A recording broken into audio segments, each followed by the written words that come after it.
Olá, estamos no ar com o programa Cidadania, um programa sobre o cidadão e os seus direitos. Você que nos acompanha sabe que o Cidadania é uma parceria entre a TV Câmara Mossoró e o Instituto Novo Eleitoral. É exibido aqui na TV Câmara, canal 23.2 da TCM, toda quinta-feira às 9 horas da noite.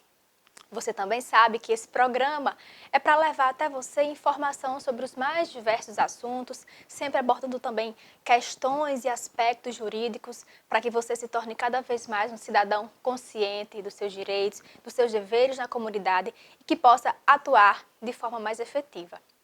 Bom, e esse ano de 2019, nós viemos com alguns quadros novos, para otimizar, para melhorar cada vez mais o programa para você.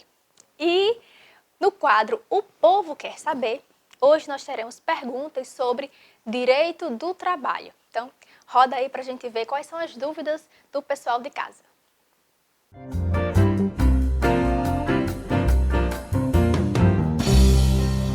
Minha dúvida é, o que é o FGTS e para que ele serve? Minha dúvida é, qual é o prazo que o patrão tem para fazer o pagamento do funcionário?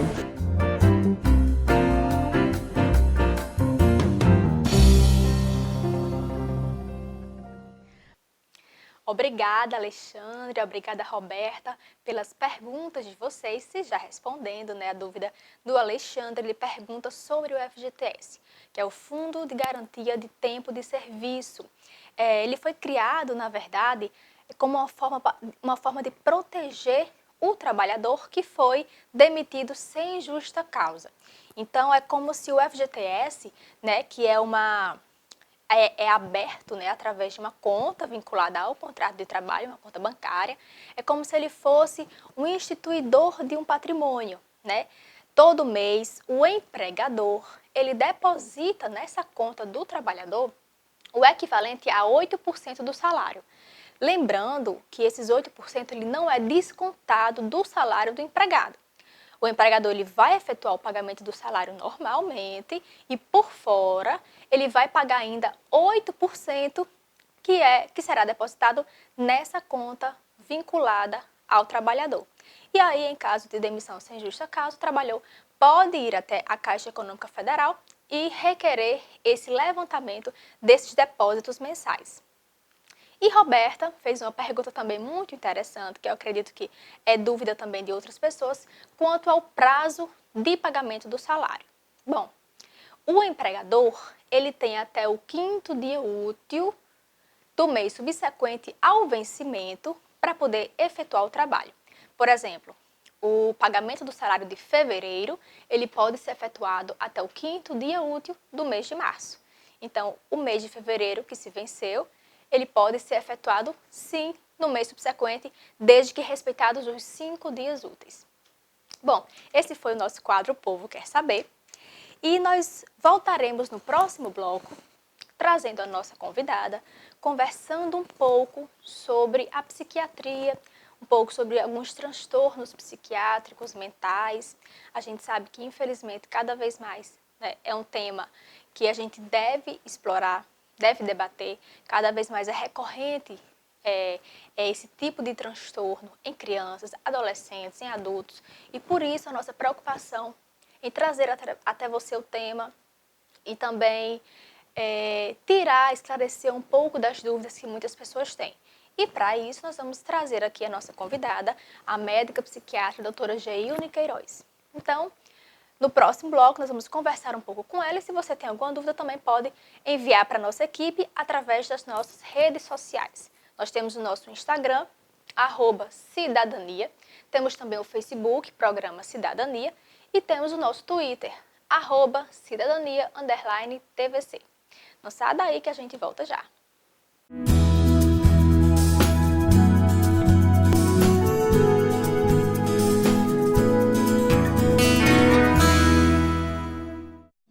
Ei, você, prestador de serviços turísticos, você já está cadastrado no Cadastur? Sabia que sem o cadastro, você está atuando ilegalmente e pode até ser multado? Mas calma, o cadastro é rápido e pode ser feito todo pela internet, sem a necessidade de documentos. Para começar, acesse o endereço www.cadastur.turismo.gov.br. Quando entrar no site, clique na área Sou Prestador e preencha os dados de cadastro. É rápido e assim que finalizar, uma senha será encaminhada para o e-mail do usuário. Com a senha, você acessa novamente a página, preenchendo os campos de login e senha recebida. Em seguida, selecione a atividade que deseja cadastrar e informe se é microempreendedor individual ou não antes de clicar em prosseguir. Nesse momento, alguns dados serão extraídos da Receita Federal.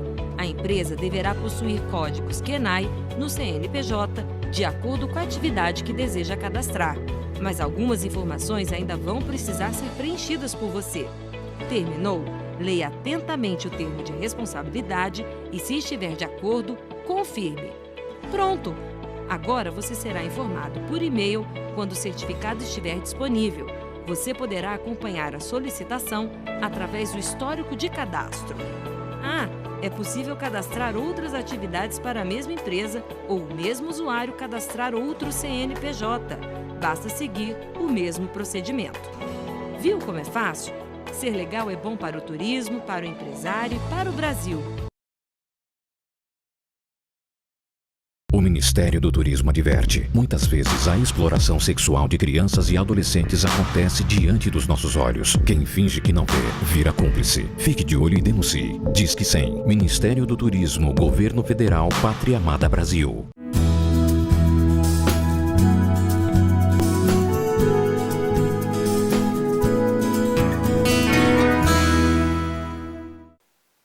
Estamos de volta com o segundo bloco do programa Cidadania. Hoje nós vamos conversar um pouco sobre a psiquiatria, sobre alguns transtornos mentais, transtornos psíquicos. E para falar um pouco sobre o tema, tirar um pouco das nossas dúvidas, nós estamos aqui com a doutora Geilne Queiroz, que é médica psiquiatra, formada pela Universidade Estadual do Rio Grande do Norte e com residência médica em psiquiatria pela UFRN, que é a nossa faculdade federal aqui do Rio Grande do Norte. Doutora Geilne, inicialmente nós gostaríamos de agradecer sua presença, vir conversar aqui um pouco com os nossos telespectadores sobre o tema. A gente sabe que é um tema que, infelizmente, ainda existe muito preconceito, muita desinformação, muitos mitos que o rondam, então é importante a gente trazê-lo e conversar sobre ele e tirar um pouco das dúvidas das pessoas. Inicialmente, eu já vou lhe repassando a primeira pergunta. O que seria o termo saúde mental? Agradecer primeiramente o convite, Joyce, mas saúde mental a gente pode definir como um bem-estar completo das nossas habilidades mentais, a capacidade da gente superar os estresses da vida com maleabilidade, com resiliência, de conseguir conviver com sentimentos bons e ruins.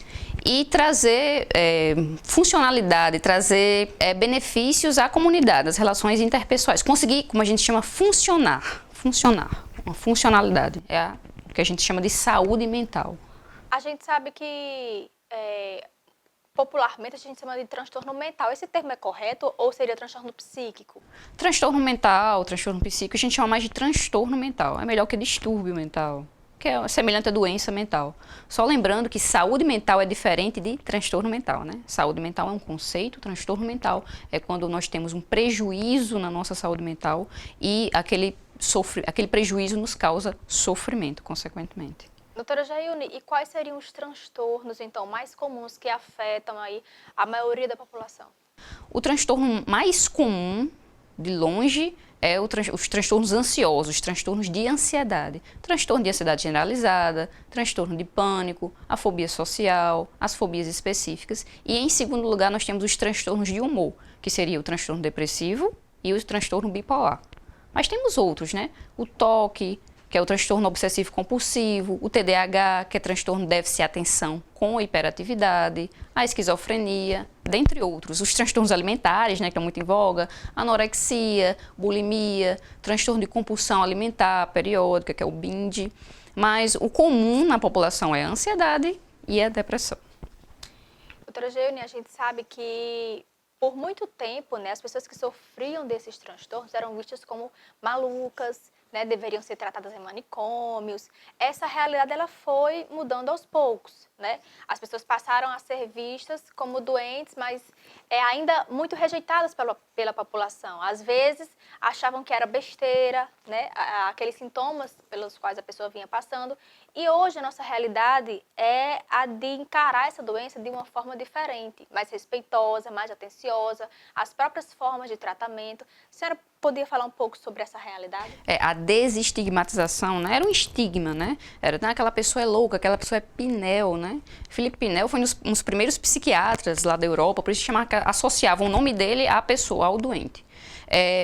Numa época, muito tempo atrás, separava-se o corpo e a mente. Hoje a gente sabe que nós somos um só, nós somos um indivíduo, que nós temos uma completa interação entre o nosso corpo e nossa mente. Então, as doenças mentais hoje são vistas semelhantes às doenças físicas. São doenças que têm tratamento, que têm um diagnóstico, que existe um especialista para tratá-las. E o que foi que causou essa desestigmatização?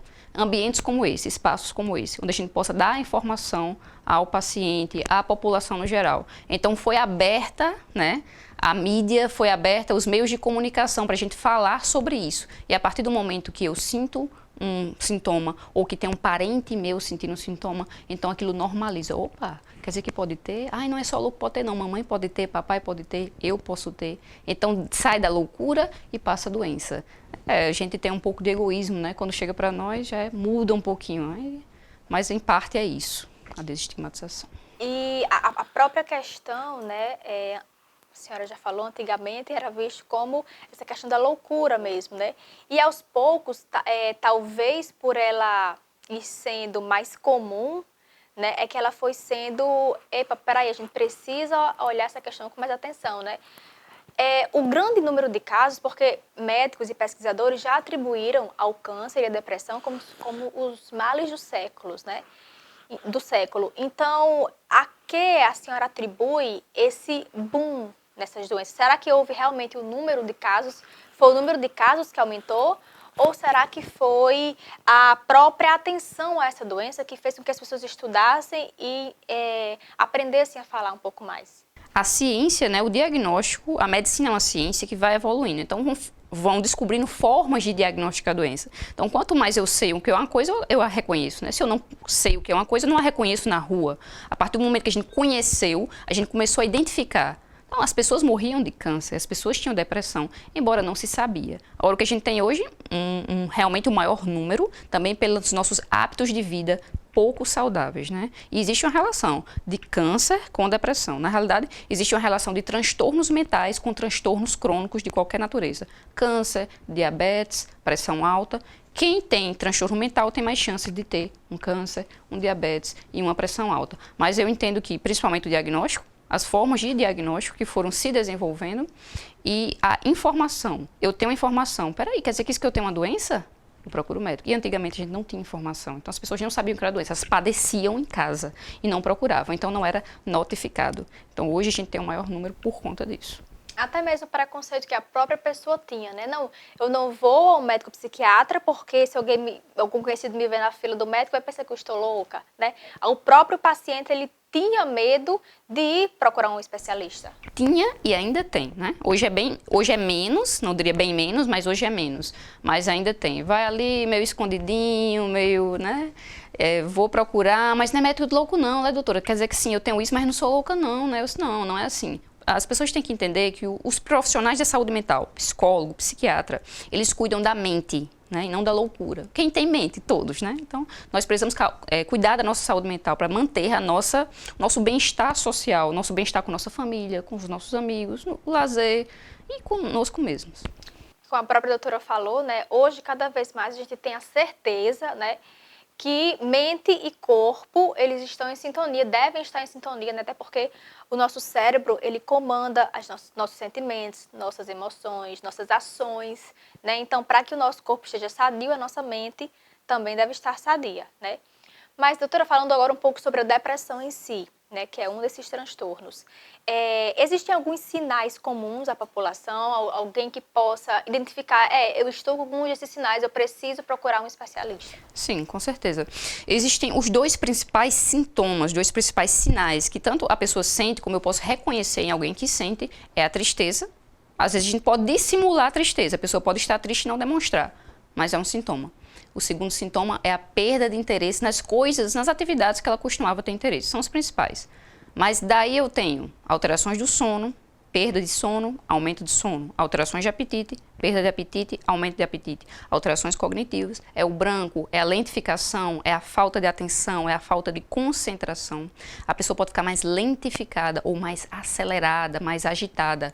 O sentimento de culpa, de desesperança, de pesar. E pensamentos de morte, pensar em morrer, seja de forma passiva, querer morrer, que Deus me leve, que eu durma e não acorde, ou de forma ativa, eu vou tirar a minha vida. Então, ao nosso redor, nós temos que começar a observar o comportamento das pessoas. Quando a gente observa uma mudança, aí vai chamar a atenção para um quadro depressivo ou sintomas. E claro, para caracterizar um quadro depressivo, não basta ter um sintoma ou um sintoma desse de forma passageira, é preciso analisar todo o contexto. São critérios, né? Eu tenho que ter pelo menos 5 sintomas durante, no mínimo, 15 dias e uma característica comum a todos os transtornos psiquiátricos, que é a própria definição de transtorno. Ele deve causar sofrimento e prejuízo. Caso não precisa de tratamento. Se não me causa prejuízo nem sofrimento. E há outros, né? Que às vezes a pessoa não tem a crítica que aquilo está prejudicando outras pessoas, ela também precisa de tratamento.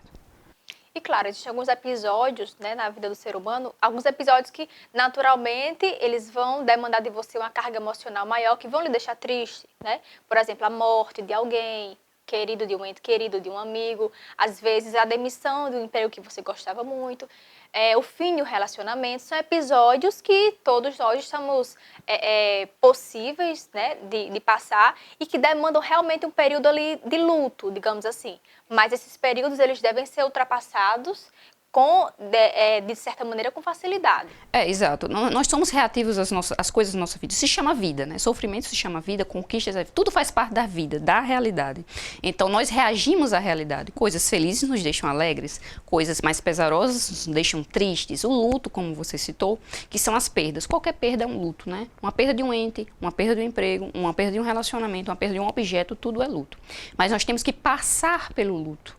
Né? É um período que nós temos que passar, não tem um remédio para o luto, nós precisamos passar pelo luto. O luto é uma dor e nós temos que passar pela dor para a dor passar, por incrível que pareça. Não vai ter uma dipirona para tratar do luto. Mas assim, a tristeza é saudável. Nós precisamos reagir às coisas. Então, estar triste é saudável, não é saudável manter aquela tristeza numa intensidade a ponto que prejudique a minha vida. Bom, doutora Geilne, nós vamos fazer um breve intervalo, mas voltaremos daqui a pouquinho conversando um pouco mais sobre o tema e falando também sobre a depressão, quando ela afeta o trabalho e a depressão em crianças. Será que é possível? Será que criança tem depressão? Não sai daí que a gente volta daqui a pouco.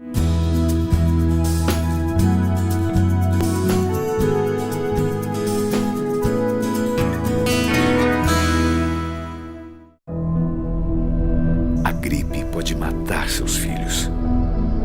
A gripe pode matar seu sonho de ser mãe.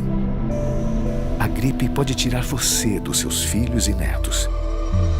Por isso, se você faz parte desse público, não coloque a sua vida e a de quem você ama em risco. Procure uma unidade de saúde, leve a caderneta de vacinação e vacine-se contra a gripe.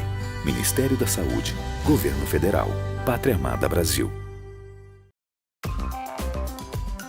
É responsabilidade da Autoridade Brasileira de Controle de Dopagem, ABCD, adotar e implementar os exames antidopagem em território nacional. O controle de dopagem, para ser válido, deve seguir alguns procedimentos obrigatórios regidos pela Agência Mundial Antidoping, o ADA, na sigla em inglês. O primeiro passo é a seleção do atleta. Essa etapa é definida pela autoridade de teste, no caso, as federações internacionais de cada modalidade ou, no Brasil, a ABCD. A escolha do atleta deve seguir alguns critérios pré-determinados. São eles: classificação do atleta na competição, sorteio e indicação. Em geral, a indicação do atleta é movida por suspeita de doping, em casos de desempenho extraordinários ou pela simples decisão da autoridade de teste.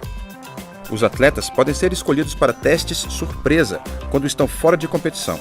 Nesse caso, eles podem ser testados até em casa. O segundo passo é a coleta do material biológico, que pode ser uma amostra de sangue ou urina. Nessa etapa, entra em ação o escolta, um funcionário treinado pela ABCD que terá as seguintes responsabilidades: identificar o atleta escolhido para o exame, notificar o atleta, conduzir o atleta até a estação de controle de dopagem, local onde o atleta fará a coleta das amostras biológicas. Uma vez na estação de controle de dopagem, o atleta passa a ser atendido por um oficial de controle de dopagem, no caso de coleta de urina, ou por um oficial de controle de sangue.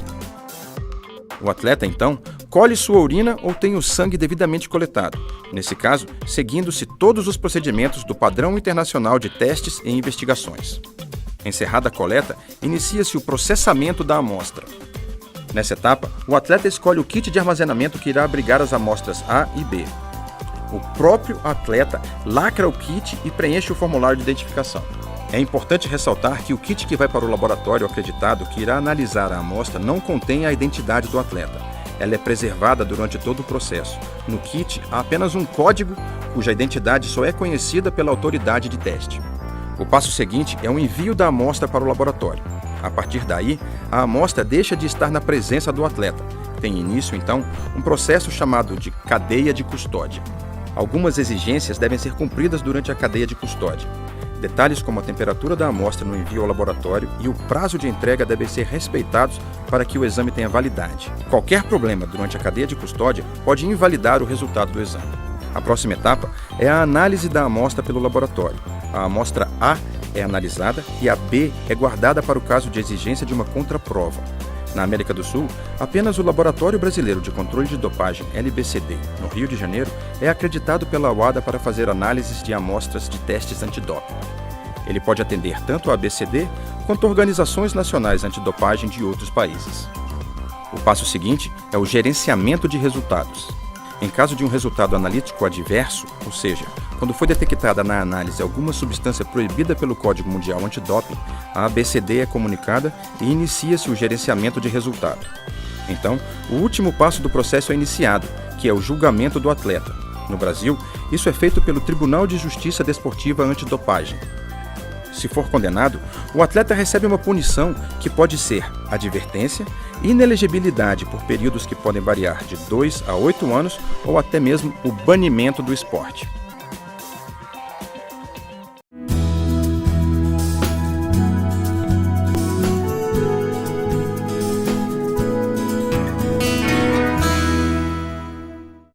Estamos de volta com o Cidadania, um programa sobre o cidadão e os seus direitos, hoje falando sobre psiquiatria, falando um pouco sobre os transtornos mentais, aqui com a doutora Geilne, que é médica, formada pela Universidade do Estado do Rio Grande do Norte e com residência médica pela UFRN.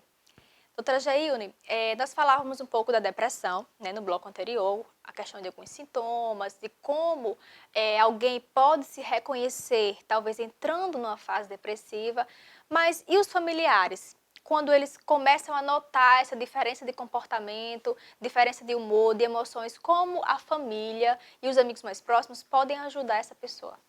Primeiramente, quem convive com essas pessoas deve acolhê-las, né? Não julgá-las, porque o costume das pessoas é fazer o quê? Chegar a pessoa e dizer, não, mas não faça, essa fase vai passar, isso é só uma tristeza, deixe de frescura, deixe de preguiça, veja que tem tantas pessoas com uma vida melhor, com uma vida pior que a sua, né? Você vive tão bem e está desse jeito. Não faça isso, né? Na verdade, isso vai piorar o que a pessoa já está sentindo.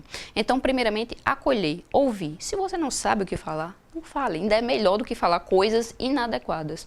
E incentive a pessoa a procurar um profissional habilitado devidamente, um psicólogo, um psiquiatra, que vá escutar essa pessoa e dar os devidos encaminhamentos, a devida conduta mais adequada.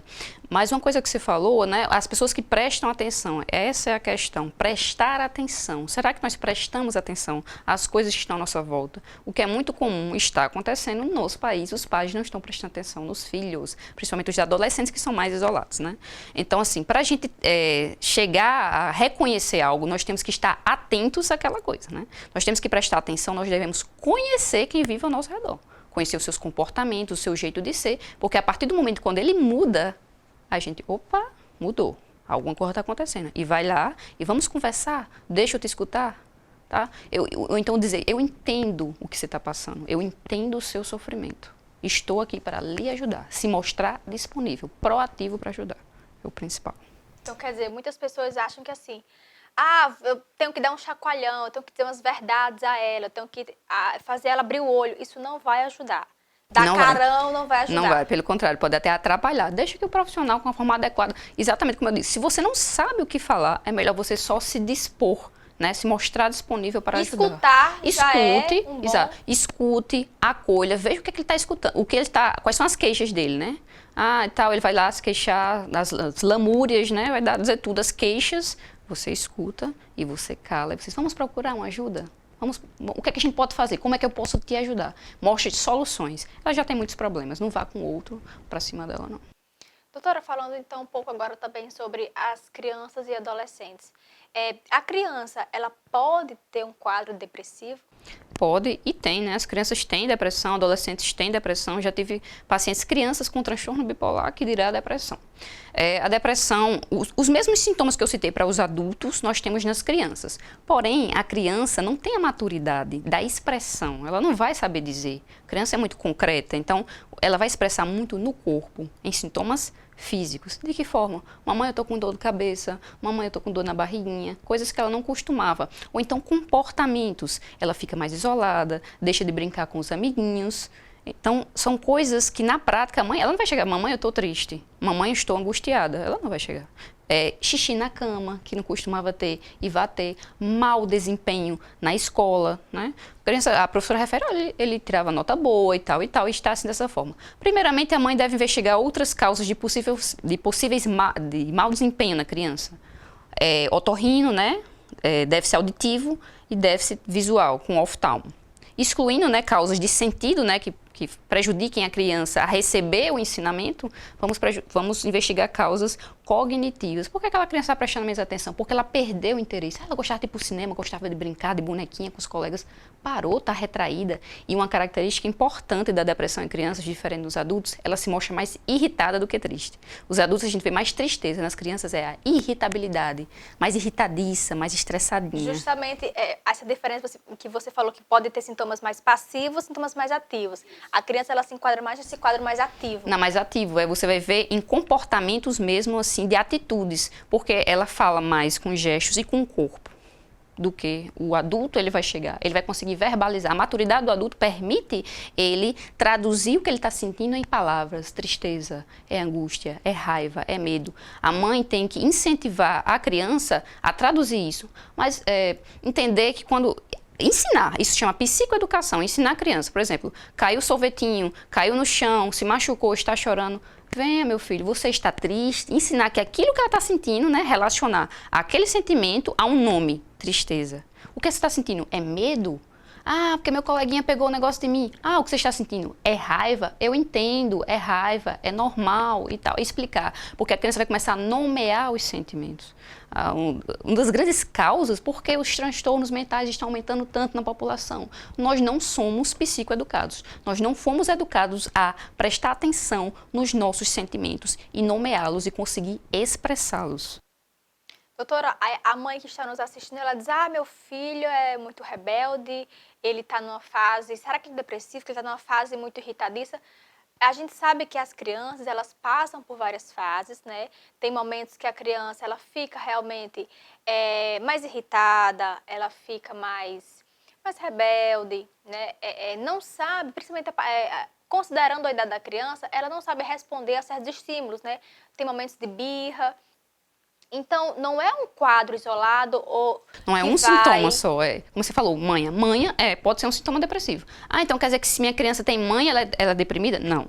Ela tem manha, tá. Perdeu o apetite, o sono, tá. Ela diz, mamãe, não saia do quarto, eu não consigo dormir. Você vai juntar várias coisinhas para fechar um quadro.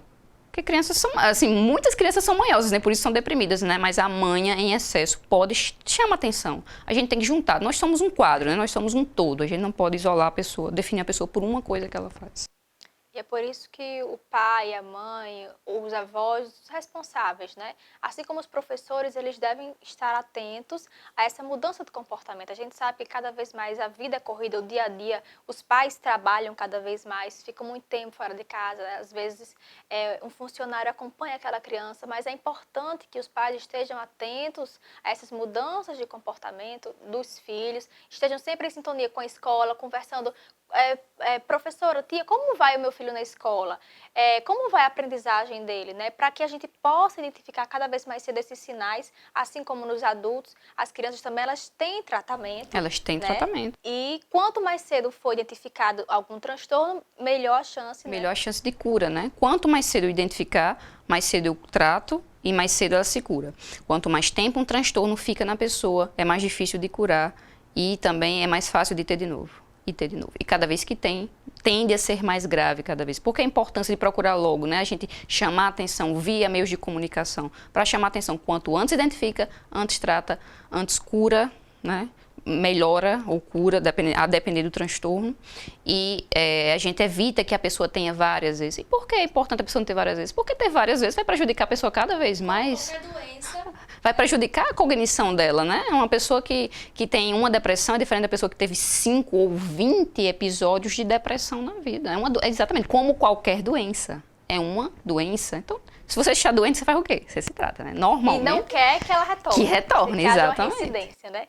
E da mesma forma, nós alertamos também para os pais, né, dos adolescentes, dos pré-adolescentes, como você mesmo falou, é uma fase que eles tendem a se isolar do mundo, né, principalmente nessa era tecnológica, muitos enfrentam aos videogames, aos computadores, aos celulares, às redes sociais, mas é importante, claro, que você dê o espaço que aquele adolescente precisa, porque ele está tentando se encontrar, se encaixar no mundo, mas é importante que você fique atenta, saiba com quem seu filho está saindo, conheça os amigos deles, conheçam as famílias desses amigos, tenha proximidade, tenha telefones, para que você possa identificar, né, algum comportamento que tenha ali saído da normalidade. Né? Isso é muito importante, porque muitas vezes os pais eles passam poucas horas com os filhos, mas de final de semana, à noite, quem passa a maior parte? É a professora, é o amigo, é o coleguinha. Então, buscar informações e ter acesso a essas pessoas é muito importante, porque depois acontecem consequências mais graves, essa adolescente se conta, mas você não fala comigo, você fica trancado. Busque quais são os interesses dele. Ele gosta de quê? Gosta de uma série, ele gosta de um filme? Busque os interesses do adolescente, fale com ele dos interesses dele. Tente, se interesse por ele. Quando a gente se torna interessante, quando a gente fica interessado pela outra pessoa. Se a gente se interessa no adolescente, ele fica, opa, aquela pessoa é interessante, ela está interessada em mim. Então, você vai conquistar o seu filho. Retorne a conquista do seu filho, que você vai ter acesso a ele novamente. Doutora Jailne, e falando agora um pouco sobre a depressão no ambiente de trabalho, né? Quando os sintomas eles começam a dificultar a própria produtividade do funcionário, a socialização com os demais funcionários, como os demais colegas podem ajudar nessa questão? Da mesma forma que os familiares, é chegar junto. Conhecer, tomar ciência do que está acontecendo, né? Meu amigo era expansivo, ele era alegre, gostava de falar, muito falante, roupas coloridas. Aquela mulher era muito vaidosa, gostava de se maquiar e de repente ela começa a vir de uma forma diferente. Está negligenciando o autocuidado. Será que está acontecendo alguma coisa? Vou lá conversar com ela. E converse, né? Se abra para permitir que essa pessoa, né, venha e relate o que está acontecendo. E a partir daí você vai extrair informações da mesma forma e incentivar, principalmente incentivar a procura por um profissional habilitado corretamente para fazer o tratamento. Mas da mesma forma, e agora sim, dentro de casa, uma coisa importante é estar atento a objetos que possam tirar a vida da pessoa, né, que possam ser fatais, que possam ser letais, objetos cortantes, de lâminas, facas, tesouras, venenos, cordas, né? Se eu tenho dentro de casa uma pessoa que está passando por um transtorno mental grave, transtorno depressivo, eu tenho que ficar atento a esses objetos. Dentro de casa, no trabalho pode ser, mas dentro de casa é muito pior, né? À noite, no sono. Muito mais propício, né? Doutora, para finalizar, nós gostaríamos de saber um pouco mais sobre a profissão desse especialista, né, que é um médico psiquiatra. Ele é formado em medicina e, para ser titular, né, da psiquiatria, ele precisa passar por uma especialização, que vocês chamam de residência médica, né? Qual a importância desse profissional na sociedade, na saúde mental da sociedade, em virtude dessa gama de transtornos que a senhora já falou aqui para a gente? Hoje se sabe que os transtornos mentais estão em terceiro lugar entre as doenças que mais tiram as pessoas do trabalho, perdendo só para as doenças cardiovasculares e as neoplasias, que são o câncer. Então, em terceiro lugar, nós temos os transtornos mentais e, principalmente, o carro-chefe é a depressão. Então, você veja a importância do psiquiatra aí, né? O que tira a pessoa do trabalho, e isso está em terceiro lugar, vai chegar logo, logo em primeiro. E tira milhares de pessoas todos os anos por suicídio. Tira a vida, vamos dizer assim, literalmente por suicídio, mas tira a vida também da pessoa quando ela perde todo aquele gosto de viver, perde a luz, perde a cor, ela deixa de trabalhar, prejudica a vida dela, prejudica relações dela, prejudica o lazer dela, a funcionalidade dela, a produtividade dela. Isso traz impacto a nível pessoal, individual. Isso traz impacto a nível de comunidade, de sociedade e de nação, né? Gera custos aos cofres. Então, um profissional psiquiatra, ele trata de doenças de grande impacto e de grande prevalência. O que é prevalência? Quando uma doença... A quantidade de pessoas que são acometidas por uma doença é a prevalência dela. Então, as doenças mentais têm uma grande prevalência. Muitas pessoas são acometidas dela e elas tiram as pessoas do trabalho. Então, essa é a importância do psiquiatra, como você falou, um profissional habilitado, formado em medicina, com residência médica ou prova de título, que seria o profissional habilitado para tratar esses pacientes. E o psicólogo também é nosso aliado, né, na saúde mental, profissional formado em psicologia. Era essa diferenciação que eu gostaria que a senhora fizesse. A diferenciação do psicólogo para o psiquiatra. O psiquiatra é um profissional médico. Ele vai poder lhe medicar, ele vai lhe examinar, vai lhe solicitar exames, vai fazer seu exame físico, se preciso for. O psicólogo, ele faz uma faculdade de psicologia, ele não tem uma formação médica. O psicólogo, ele trata com terapia não medicamentosa, com a fala, né? Ele vai ter abordagem de fala. E é muito bom, inclusive. E são serviços que se complementam. São complementares. Não se excluem, pelo contrário. Todos os meus pacientes eu encaminho ao psicólogo. Agora, entre ele e ir, né, é outra coisa. Da mesma forma, eu prescrevo medicações quando é necessário, mas nem sempre eles tomam. Inclusive, é uma das grandes causas, porque as pessoas não melhoram, porque elas não usam a medicação. Que é prescrito, porque acho que vai viciar, todas aquelas coisas, aqueles preconceitos e mitos que as pessoas têm. Bom, doutora Geilne, foi muito esclarecedora a nossa conversa. Nós gostaríamos de agradecer e também de deixar as portas abertas para que a senhora possa retornar, falar sobre outros temas. É uma área muito abrangente, é uma área muito interessante. E eu tenho certeza que a senhora pode vir aqui e tirar outras dúvidas dos nossos telespectadores. Com certeza, eu vou ficar muito lisonjeada em retornar. Obrigada pelo convite de novo. Obrigada, doutora Geilne. Nós estamos finalizando o terceiro bloco, mas voltaremos daqui a pouquinho com o doutor Herval Sampaio, com todo aquele jeito irreverente dele no quadro Em Pauta. Então, aguarde aí que a gente volta já.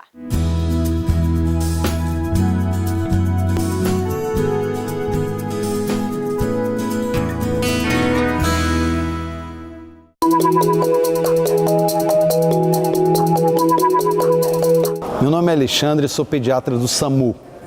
Olá, eu sou a Mônica, enfermeira do SAMU.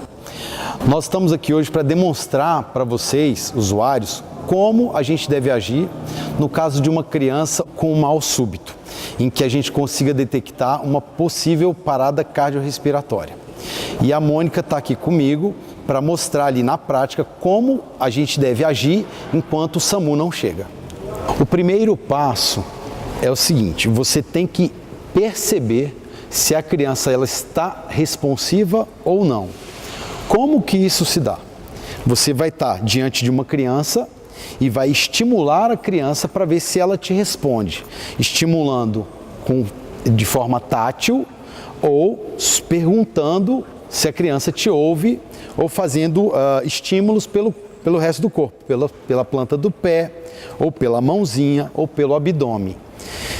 Essa criança, se ela não responde, o segundo passo é observar se ele tem movimentos respiratórios.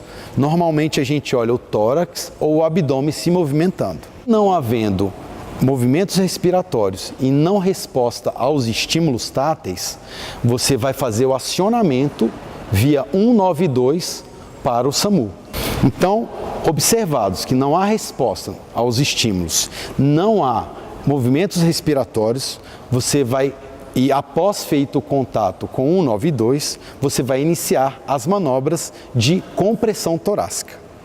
Então você vai usar os 2 dedos abaixo da linha mamilar, né, no meio, nessa região que nós chamamos de externo, e vai começar as compressões. Essas compressões serão realizadas, se no caso de um socorrista só, 30 compressões para cada 2 ventilações e no caso de 2 socorristas, 15 compressões e 2 ventilações. Com a seguinte observação: as ventilações, elas não estão preconizadas para o leigo diante de uma vítima que não tem relação familiar com ela. Ela só vai fazer as ventilações se ela estiver à vontade, se ela se achar apta a fazer. Se a pessoa acha-se apta a fazer as ventilações, ela vai fazer 15 compressões no caso de 2 socorristas ou 30 compressões e alternar com 2 ventilações, pegando boca, nariz do bebê e do socorrista boca. Ele faz 2 compressões com um tempo aproximado de 1 segundo e observa a expansão do tórax ou do abdômen. Então, o socorrista pode fazer 30 compressões, tá? E após as 30 compressões, ela fazer 2 ventilações, se ela se sentir à vontade para isso. E as ventilações são boca do socorrista e do bebê boca-nariz. E aí você observa a expansão do tórax e do abdômen. Cada insuflação deve durar em torno de 1 segundo, que é o tempo para encher os alvéolos pulmonares. No caso de você se sentir à vontade para fazer as ventilações, você vai usar a sua boca, englobando o nariz e a boquinha da criança. E a insuflação, ela não pode ter muita pressão, para não haver um trauma pulmonar. Então você enche só as bochechas e sopra na via aérea do bebê por 1 segundo contínuo. Depois você sopra novamente por 1 segundo contínuo. No caso de você não se sentir apto a fazer a ventilação, você só vai fazer continuamente as compressões torácicas. Uma coisa muito importante nas compressões, ela tem que ser contra uma superfície rígida. Se você coloca o bebê num colchão muito mole, as compressões não vão ser efetivas. Então a superfície tem que ser rígida para que você consiga um anteparo para que essas pressões sejam efetivas. Ou se você consegue englobar o bebê e tocar a sua mão uma na outra, você pode usar isto como anteparo e fazer as compressões com os polegares.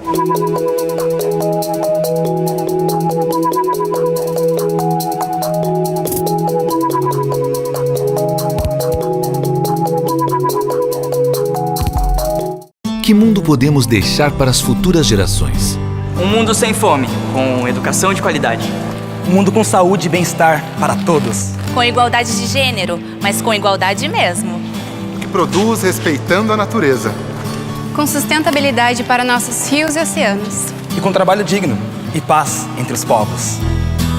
A Agenda 2030 é um plano de ação para as pessoas, o planeta e a prosperidade que busca fortalecer a paz universal.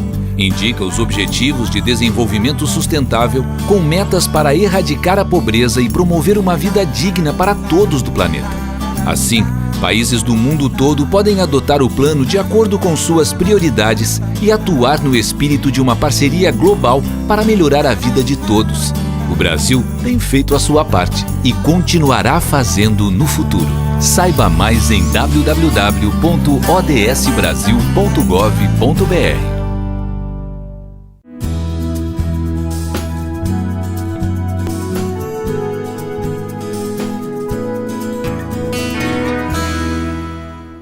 Estamos de volta com o programa Cidadania e agora nós vamos falar um pouco com o Dr. Erval Sampaio. Ele tem um quadro agora aqui no programa, Em Pauta, onde ele conversa, expõe sua opinião, seus comentários sobre os mais variados assuntos. Então, roda aí, fique com Erval Sampaio.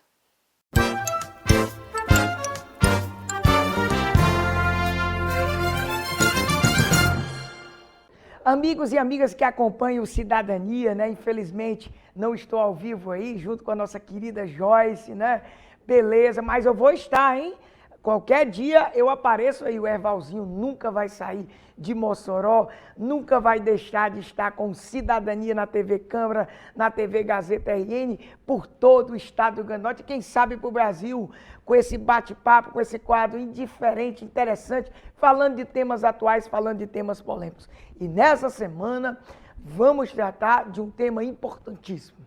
Uma decisão do Supremo Tribunal Federal há 15 dias atrás, que a gente respeita, a decisão judicial, principalmente da Suprema Corte, que interpreta a Constituição, tem que ser respeitada. Eu mesmo, como juiz, tenho limites para fazer os comentários dessa e de todas as outras decisões judiciais, mas vou ousar dizer, respeitando, é evidente, o Supremo Tribunal Federal, a posição colegiada por maioria, que vou me socorrer para ficar com os votos vencidos. Na minha ótica, não andou bem o Supremo Tribunal Federal quando não dividiu, quando não separou o joio do trigo. Eu, que modéstia à parte, tenho uma certa experiência na justiça eleitoral, sei que os processos eleitorais, até mesmo os crimes eleitorais em espécie do procedimento eleitoral propriamente dito, é uma coisa. Os crimes conexos, que têm a ver, inclusive, com essa sofisticação de lavagem de dinheiro, muito bem descoberta pela Operação Lava Jato, e na realidade por diversas outras operações que vêm Brasil afora, tanto da Justiça Federal quanto dos juízes de direito, da Justiça Estadual, que tem que estar junto. Essas operações mais sofisticadas, poderia haver a divisão e continuar a parte do eleitoral com o eleitoral e a parte da Justiça Criminal ou com a Justiça Federal ou com a Justiça Estadual. Mas, enfim, a decisão foi dada no sentido de que essa parte vai puxar, de que a Justiça Eleitoral vai ficar com esses crimes de sofisticação e temos que, evidentemente, nos estruturar para tal. E aí, eu aproveito justamente essa decisão para repudiar veementemente, como fiz, não só como presidente da Associação dos Magistrados do Rio Grande do Norte, representando a magistratura potiguar, e endossado, na realidade, por diversas outras notas de associações no Brasil inteiro, inclusive da AMB e também da CONAMP, ou seja, do Ministério Público, para realmente repudiar essa proposta feita pela Procuradora-Geral da República, Raquel Dodge, que não encontra nenhuma plausibilidade jurídica de querer estender e trazer para a Justiça Federal a questão da competência para julgamento desses crimes. Não faz sentido nenhum. Eu até acho natural que a AJUF, a Associação dos Juízes Federais, busque, dentro do associativismo, um espaço maior da Justiça Federal no primeiro grau. Até aí tudo bem, é legítimo, faz parte, em que pese achar que a Justiça Estadual, os juízes de direito estão muito mais bem preparados por uma questão simples. A fonte de justiça em número de 2018 demonstra isso do CNJ. A Justiça Estadual está presente em mais de 80% das comarcas e a Justiça Federal não está. Pelo contrário, a Procuradora acabou de determinar o fechamento, por exemplo, de uma Procuradoria da República no Ceará. Então, penso que quer fazer essa mudança, tem que ser por PEC, pelo devido processo legislativo, e não tentar uma interpretação que já não foi acatada pelo Tribunal Superior Eleitoral em 2012, porque juiz de direito é juiz de direito. Com todo respeito, juiz de direito não é juiz federal, então não faz nenhum sentido. E os juízes de direito têm competência sim, tem como se organizar sim, inclusive a Marne está enviando para esse grupo de trabalho, determinado pela presidente do TSE, Rosa Weber, está fazendo uma sugestão de que em determinadas zonas, como por exemplo nas capitais, em que haja esse tipo de crime, haja zonas eleitorais criminais específicas, sofisticadas, com estrutura bem maior, e a Justiça Estadual tem condição sim de absolver. Até mesmo, finalizo essa pequena fala dizendo que se a Lava Jato, e está de parabéns, juízes federais estão bem com legitimidade, mostrando evidentemente que tem avançado, a Justiça Eleitoral segue o mesmo estilo, segue a mesma legitimidade, segue a mesma eficiência. E quem compõe a maioria da Justiça Eleitoral são os juízes de direito. Então não venham querer desqualificar os juízes de direito. Eles têm totais condições, já demonstraram, e o Brasil está aplaudindo aos juízes de direito. Valeu, pessoal, um grande abraço.